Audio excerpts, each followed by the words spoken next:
The sun rises over the pine-covered hills, casting golden light on my mother's cabin, the only home she's ever known. A place of peace, history, and resilience. Birds sing as the wind rustles through the trees, carrying the scent of fresh earth and pine needles. The dirt driveway is long, winding, and lined with wildflowers, leading up to the small wooden house my great-grandfather built with his own hands. This land, this home, is ours. It has been for generations. But lately, something feels off. I step out of my truck and stretch, rolling my shoulders. The weekend trip to visit my mom, Evelyn Carter, was supposed to be a break from my hectic city life. She's been here alone since Dad passed, tending to her garden, feeding the deer that wander too close, and drinking her morning tea on the porch swing. But the moment I step onto the porch, I notice it. A single red notice, pinned to the wooden railing. My gut tightens. What now? I rip it down, skimming the fine print. Unpermitted structure. Non-compliance with community guidelines. Failure to adhere will result in further action. I frown. What community guidelines? My mother's cabin isn't even in a subdivision. This land was here before any of these people moved in. Before there was even a so-called homeowners association. A bad feeling settles in my stomach as I step inside. Mom, I call, setting my bag down. In the kitchen, baby, she answers. The smell of fresh biscuits fills the air, but something in her voice, too calm, too forced, makes me pause. When I step into the kitchen, she's standing by the stove, stirring a pot of grits, but I can see the tension in her shoulders. I hold up the notice. What's this about? She exhales, slow and tired. They've been harassing me for weeks, Eli. I grip the paper tighter. Weeks? She turns, her deep brown eyes scanning my face like she's debating how much to tell me. The HOA's been sending letters talking about how the cabin don't fit their aesthetic, saying it brings down property values. I laugh, but there's no humor in it. Aesthetic? Mom, this isn't even an HOA neighborhood. Tell them that. She shrugs, like she's already too exhausted to fight. I glance out the window, eyes narrowing at the neatly paved roads and oversized mansions in the distance. A few years back, developers started building high-end homes nearby, attracting wealthy, mostly white families looking for a retreat from the city. And now they want my mother gone. My fists clench. Mom, why didn't you call me? She sighs. I didn't want to worry you. I step closer, my jaw tightening. Well, I'm here now. And we're not letting these people push you off your own land. She nods, but I can see the doubt in her eyes. Something tells me this is only the beginning. The next morning, I wake to the distant sound of an engine idling. It's faint, but enough to pull me from sleep. I throw on a hoodie, step onto the porch, and immediately spot them. A black luxury SUV, parked just beyond the property line. The sun glints off the polished hood as a man in a crisp suit stands beside it, arms crossed. Even from here, I can tell he's watching. I take a slow breath, my pulse steady but rising. Who the hell is this? Eli, come eat before it gets cold. Mom calls from inside. I hesitate, keeping my eyes on the SUV for a second longer before stepping in. You expecting company? I ask. She doesn't look up from her plate. No. That bad feeling from yesterday creeps back, slithering under my skin. I grab a biscuit, chewing as I think. Mom, who's been bothering you? Names. She wipes her hands, sighing. Their leader, HOA president, calls himself Greg Alderman. Always shows up dressed like he's closing a deal, talking like he owns the land. She shakes her head. Said he sympathizes, but rules are rules. Something about the way she says sympathizes makes my jaw clench. What rules? I snap. There were no rules until these people moved in. Mom shrugs. Guess they made some. I stand, grabbing my phone. I'm gonna go have a talk with Mr. Alderman. She grabs my wrist, her grip surprisingly strong. Eli. Don't. I look down at her hand, then at her face. You're really this scared? She exhales, looking away. I know how these folks work. They smile in your face, but behind closed doors? They make sure people like us don't belong. I pull back. Well, I'd love to hear him explain that to me. She doesn't argue, but I see the worry in her eyes as I step outside. The SUV is gone. I scan the tree lane, but there's no sign of him. He wanted me to see him. The unease tightens in my chest. I pull out my phone and search Greg Alderman HOA. A few links pop up, local meetings, board announcements, but then I find something interesting. Multiple complaints. Discrimination. Harassment. Unjust fines. One thread stands out. If Greg Alderman wants you out, you'll be out. Doesn't matter if you have legal rights. He finds a way. My stomach knots. This isn't just about a cabin. This is about control. And Greg Alderman? He's just getting started. I don't waste time. If Greg Alderman thinks he can harass my mother into leaving, he's in for a rude awakening. By noon, I'm parked in front of the HOA office, a modern-looking brick building nestled between an overpriced coffee shop and a boutique that sells clothes nobody around here actually wears. Inside, the air is cool, sterile, and reeking of fake politeness. A receptionist, middle-aged, blonde, and barely glancing up from her computer, greets me with a tight smile. "Can I help you?" she asks, voice clipped. "I need to speak to Greg Alderman." Her smile stiffens. "Do you have an appointment?" "No, but I have a problem that concerns him." She sighs, tapping at her keyboard before picking up the phone. "Mr. Alderman, there's someone here to see you." "Yes, he says it's important." A pause. Then her eyes flick to me. "Your name?" "Eli Carter." I catch the faintest flicker of recognition in her face before she relays my name and listens. Whatever he says makes her lips press together. "He'll see you shortly," she says, hanging up. I fold my arms, leaning against the desk. Funny, I was expecting him to turn me away. She doesn't answer, just gives me another tight-lipped smile before returning to her screen. I don't have to wait long. A door opens down the hall, and Greg Alderman steps out. Tall. Salt and pepper hair. Custom-tailored suit. A man who looks like he's never been told no in his entire life. He smiles, all teeth, extending a hand as he approaches. "Eli Carter." What a surprise. I don't shake. His smile falters, just for a second, before he tucks his hand into his pocket. "Come on back. Let's chat." A game of power. His office is sleek. Mahogany desk, leather chairs, floor-to-ceiling windows overlooking the new developments. The kind of place where people like him make decisions that ruin lives over a glass of scotch. I take a seat, watching him as he settles in. "I assume this is about your mother's property?" He starts, like this is some friendly neighborhood dispute over a fence line. I lean forward. "You're damn right it is. You and your HOA have been harassing her. Unlawfully, I might add." Greg chuckles, shaking his head. "Mr. Carter, I assure you, there's nothing unlawful about enforcing community guidelines. We have rules to maintain property values, and unfortunately, your mother's cabin doesn't align with the standards we've set." I narrow my eyes. "Standards? That land has been in my family for generations. You don't get to show up one day and decide it's a problem." He sighs like I'm a child who just doesn't get it. "Eli, it's not personal. This is just how things work. Progress is inevitable. Some people struggle to adapt." "Some people." I grit my teeth. "Cut the BS. You're pushing my mother out because you don't want her there."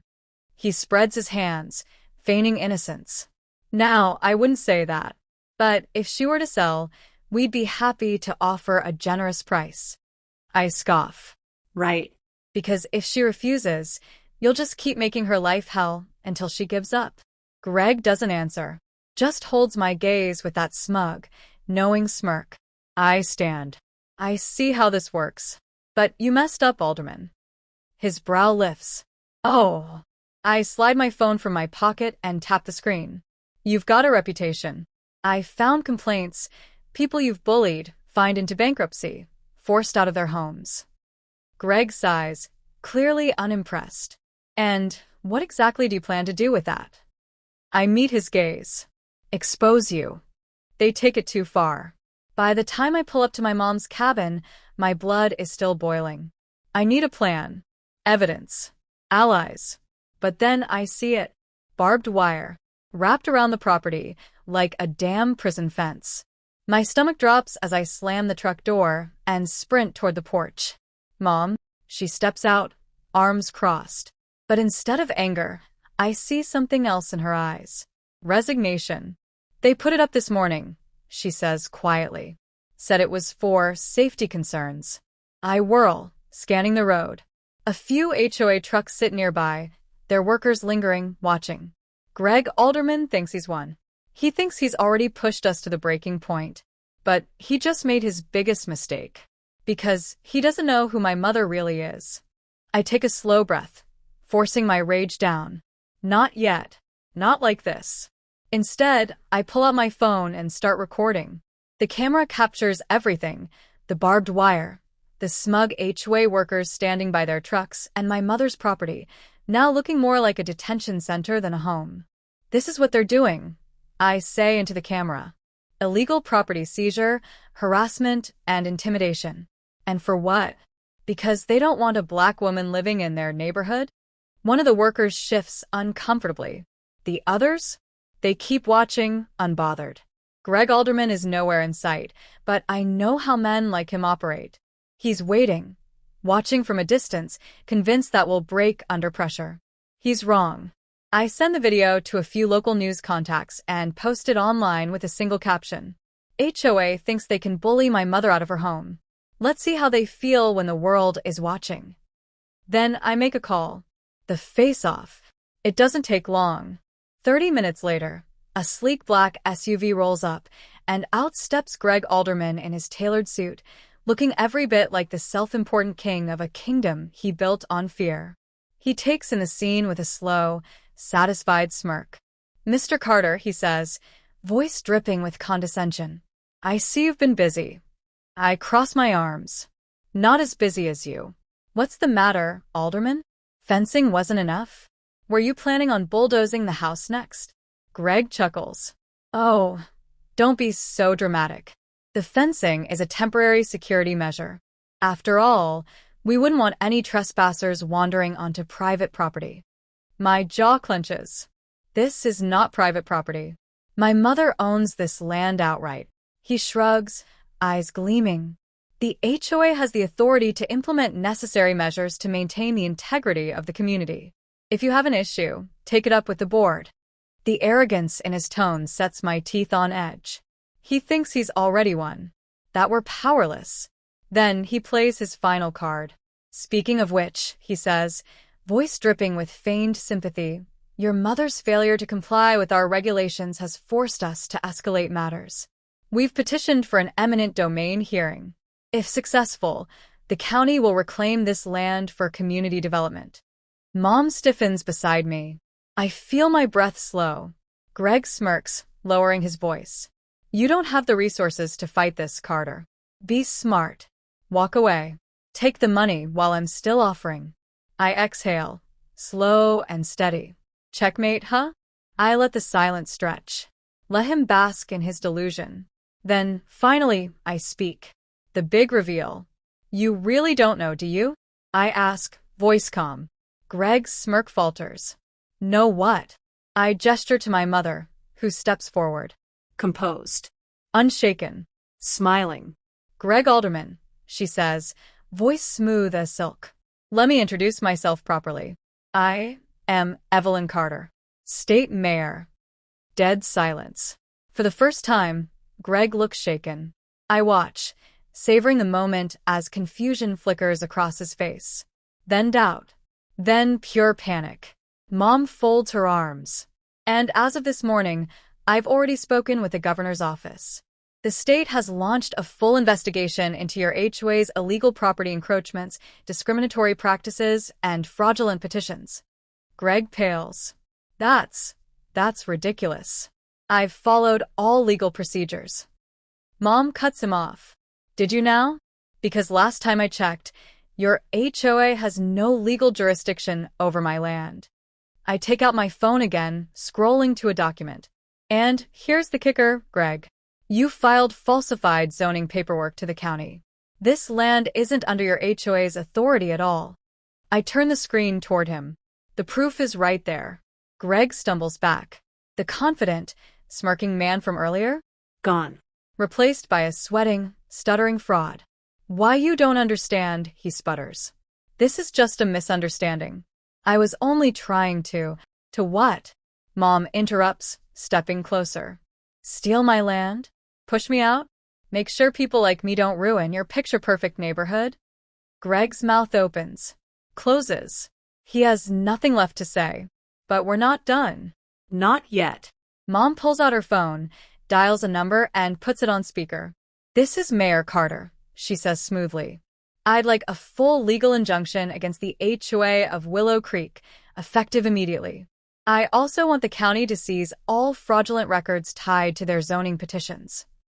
The voice on the other end, a judge, responds immediately. Understood, Madam Mayor. I'll have a team there within the hour. Greg sags. He knows what's coming. And for the first time, he's afraid. Greg Alderman is spiraling. His once polished composure is now a mask of barely contained panic. His hands twitch at his sides, his jaw clenched so tight, I can practically hear his teeth grinding. This is outrageous, he stammers, eyes darting from my mother to me, then to the HOA workers still loitering nearby. You think you can just throw around your title and… Mom smiles, slow and measured. Oh, Greg, this isn't about my title. She gestures around. This is about accountability. Something you're clearly unfamiliar with. I take a step forward, arms crossed. You see, Greg, it's one thing to push around people who don't have resources. It's another to try it on the wrong family. I pull out my phone and tap the screen. Across the street, a black SUV pulls up. But this time, it's not Greg's. The doors swing open, and a county official steps out, flanked by two uniformed officers. Greg freezes. The official, a broad-shouldered black man in a gray suit, strides toward us, his gaze sharp. Greg Alderman, he says, voice carrying a weight that makes the HOA workers step back. We need to have a talk. Greg licks his lips, attempting a weak chuckle. Now, hold on, let's not be hasty. I'm sure this is all just a… Save it. The official cuts him off, holding up a thick folder.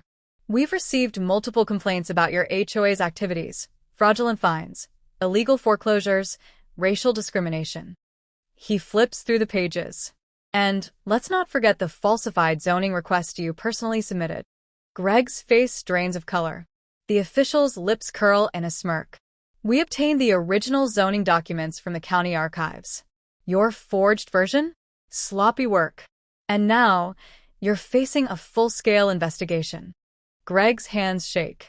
He knows what this means. The final nail in the coffin. But I'm not done yet. Oh, and Greg? I tap my phone screen again. You might want to take a look at this. On cue, a video starts playing. It's a security recording, one taken from a neighbor's doorbell camera.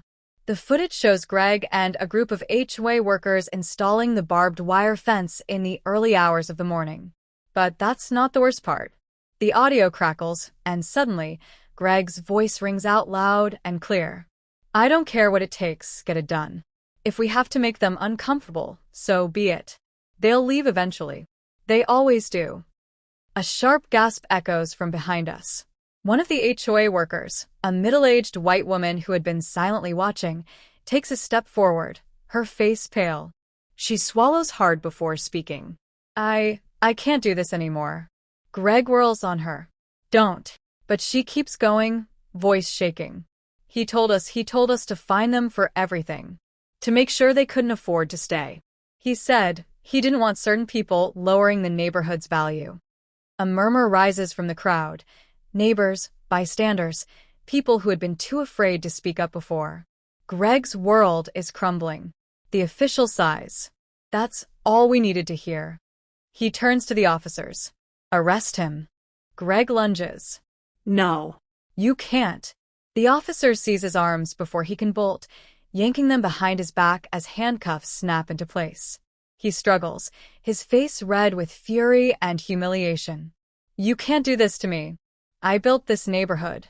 I own this place. I take a step closer, lowering my voice just enough for him to hear. No, Greg, I say, smiling. You just lost it. The moment he's shoved into the back of a squad car, the news crew arrives. Cameras rolling.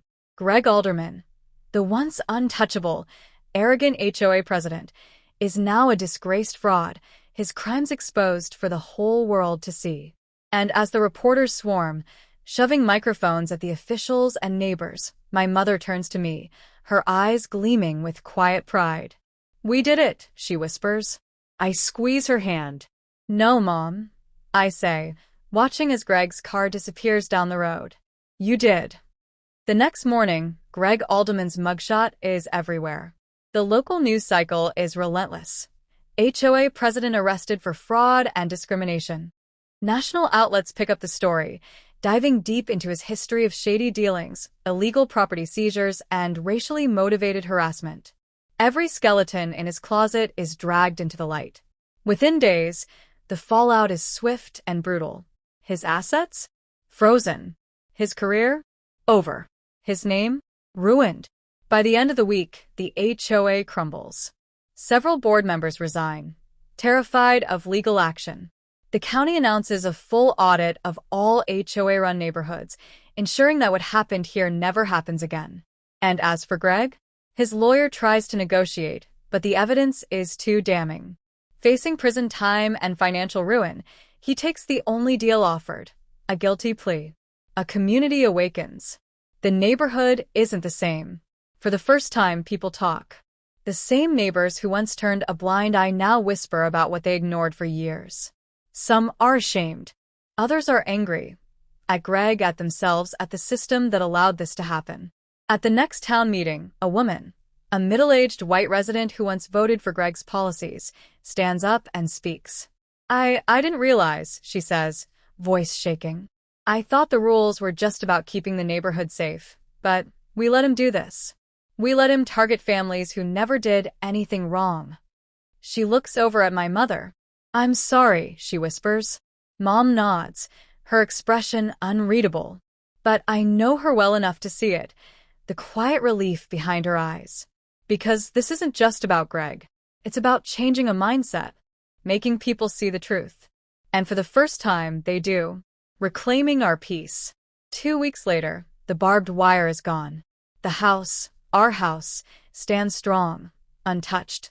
Ours again. I stand beside Mom as she watches the last of the workers haul away the fencing. The morning sun catches the gold glint of her mayoral pin, a quiet reminder of who she is, of what she fought for. I turn to her, smiling. So, what now? She exhales, slow and steady, a smile creeping onto her lips. Now. She glances at the house, at the land no one will ever take from us again. Now we live. I nod. Yeah. Now we live.